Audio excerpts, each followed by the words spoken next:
morning. Welcome again to Morning Devotions, and thank you again so much for our time together. We're starting back into revival nights tomorrow night down at South Campus. I look forward to being there with you as we begin to dig into more principles of the remnant, shining like stars in the night.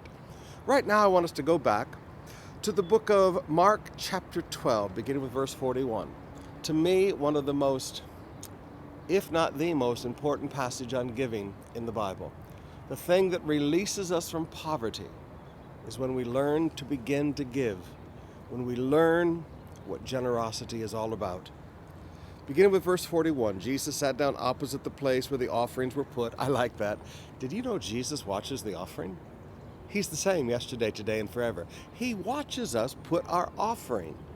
Every time we put in our offering, Jesus stands there and watches us put in the offering.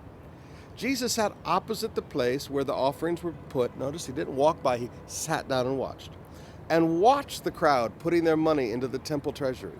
Many rich people threw in large amounts, but a poor widow came and put in 2 very small copper coins worth only a fraction of a penny.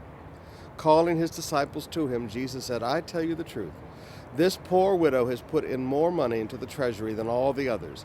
They all gave out of their wealth, but she, out of her poverty, put in everything, all she had to live on."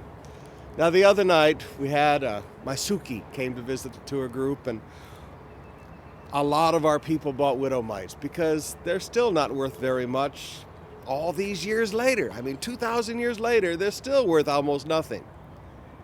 But this woman learned a tremendous truth that day, a truth that so many Christians need to learn, especially if you're struggling with your finances. Jesus doesn't count the zeros on your offering.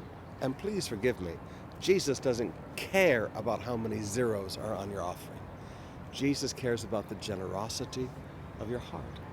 A person came to me one day and said, "Pastor Summerall, I'm one of the largest donors in COP." And I smiled at them and I said, "I wouldn't know." I said, "Number one, I don't go look at the giving records." And I said, "Number two," I said, how can you say that?" "Well, I know how much I give." I said, "Do you?" I said, "You're counting the zeros on your pesos. Jesus is counting the generosity of your heart." There may have been an old widow woman in COP today who gave everything she had and then walked home to Paco afterwards. And she gave the greatest offering in the church today. Now, some of you are struggling with your finances. I challenge you today. Don't think that your offering is so small, therefore it's irrelevant, therefore I shouldn't give it. Jesus looks at offerings like that.